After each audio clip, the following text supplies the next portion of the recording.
هغه داسې شیخ مکوټان شاندي دا بازي چې تبل چانه دا دین زده کړی دی فرض پسې کینی وګدو بناستی لګیا وی او زمونږ د فقہی کتابونو پنځپګو کتابونو دا لیکلي دي چې هغه فرض چې د هغې پسې سنت وي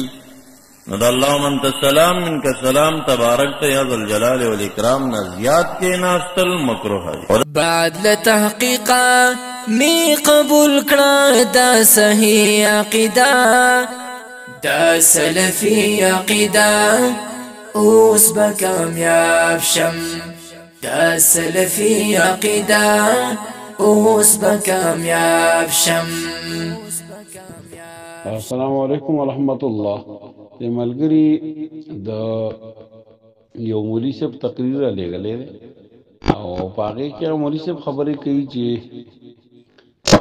ذکر اذکار چې کوم دي سبحان الله الحمدلله الله اکبر آیت الکرسی او دغه شان نور اذکار دا د فرض نه پس ندي د سنت نه پس دي.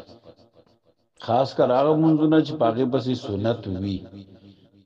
لکه د غرمې موږ شلو یا د ماښام موږ شو یا د ماسخوتن موږ شو نو په دې کې به ذکر اذکار چې دا به د سنتو نه پس کې فقهاو وې دغه ویلي دي نو یو د سنتو نه پس یاد کړی دی او دویمې په دې کې فرق د هغه منځونو کړی دی چې د کوم نه وروسته سنت شته لکه دغه درې منځونه او د کوم نه چې وروسته نشته لکه فرض د مازدیګر او یا د سحر نو دې کې فرق کړی دی. دا ملګری وی چې دا خبرې څنګه دي نو جواب دا نه چې دا کلیپ ما واورېدو نو په دغه کلیپ کې چې د صاحب کې مې خبرې کړې دي نو دغه خبرې علمگیری لیکلي دي دا مجتهدین لیکلي دي یعنی ملایان لیکلي دي د الله د رسول صلی الله علیه و آله وسلم په کوم حدیث باندې حواله نه دا ورکړي فکم حدیث باندې د الله د رسول صلی الله علیه وسلم کوم حواله نه دا ورکړي ځکه دې ته پته ده چې رسول الله صلی الله علیه وسلم په کوم ځای فرض کړی دي په دغه ځای سنت نه دي کړی د سنتو لپاره کور ته تللی دي ځکه د الله د نبی د سنتو حواله نشي ورکولای بلکې د الله رسول صلی الله علیه وسلم چې کله فرض موږ کړی دی نو د فرض منځنه پس دومره کې ناستره دی چې اللهم انت السلام ومنك السلام تبارک یا ذل جلال والاکرام وای او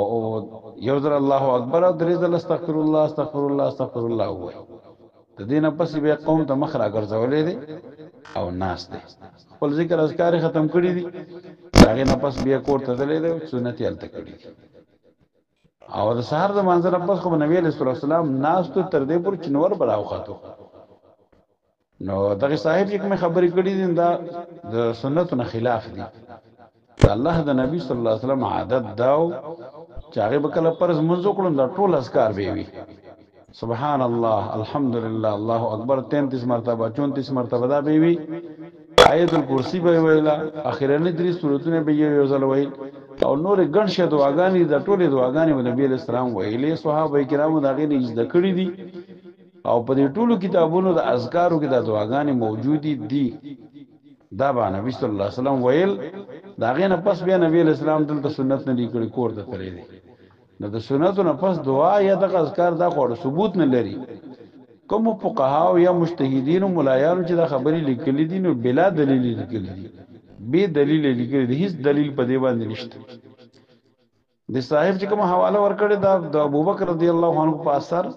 یا د عمر فاروق رضی الله عنه په اثر باندې ناغي کی تدلیس کړي دي وضاحت نه ده کړي د ابوبکر رضی الله عنه د اثر مقصد دا دی چې کله یو سره سلام وګرځي نو بیا به مخ په قبله باندې کینی نه بلکې قوم ته مخ را ګرځي او داس به مخ را ګرځولو لکه سړی چې او ګرم کانی باندې ناش یعنی دومره پته دی به مخ را ګرځو قوم ته او د عمر رضی الله عنه د اثر مقصد دا دی چې مخ په قبله کې ناستل د سلام نه پس نه دې ته بدعت ویلي دي سنت نه خلاف ورته ویلي سنت دا دی چې کله سلام وګرځي او اللهم انت السلام ومنك السلام تبارک یا ذل جلال والاکرام ویل شي نو قوم ته مخ را ګرځولې کیږي ذکر اذکار با قوم ته په مخ را ګرځولو کې دا نه چې قبله طرف ته به مخ وي قبله نه به مخ را ګرځي قوم په طرف باندې کب خلق چې هغه د فرض مانځ نه پس خپل اذکار پوره کوي بیا سنت یا جمعات کې کوي یا کور ته وړي نو دغه خلق په سنت عمل کوي دغه خلق په سنت باندې عمل کوي خپل ذکر اذکار چې پوره کوي او کم خلق چې وایي چې الله کا ذکر اذکار به سنتونه پس پوره کو دغه خلق چې دا د احادیث مطابق عمل نه کوي احادیث مطابق عمل دار چې د فرض مانځ نه پس کم اذکار په احادیث کتابونو کې ثابت دي لکه صحیح بخاری کی صحیح مسلم سنن ترمذی سنن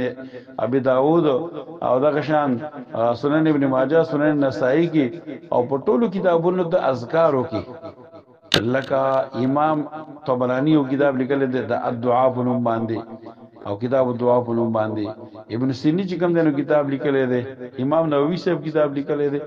نو دغه لوی لوی کتابونه دي دا وخت لې شي نو پاره کې ذکر اذکار دا د فرض مانځنه پس ثابت دي تو سنت نورستو ثابت نه ده الله قسم چې بعضي مجتهدین او ملایانو خبره کړي ده نو د ملایانو خبره جدا شي ده او د پیغمبر خبره جدا شي ده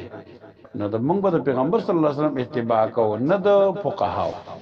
د فقهاو هغه خبره به منل کی کم چې د الله د رسول سنت موافق وي چې دا غیر خلاف په هندستان کې چا لیکلي دي عالمگیری خو هندستان کې لیکل شوی دا یا د فقهاو کتابونه دا ملایانو خپل وطنونو کې لیکلي دي نو لہذا احادیث به د دې نه تابع کول کېږي بلکې دا کتابونه به د احادیث تابع وي د نبی رسول الله د اقوال تابع وي نو دغه کم کلیپ چې دی صاحب کړي دي هغه کې رسول اکثر خبرې د سنت نه خلاف دي یو خبره نیمه پکې صحیح ده خو نور اکثر د سنت نه خلاف کړي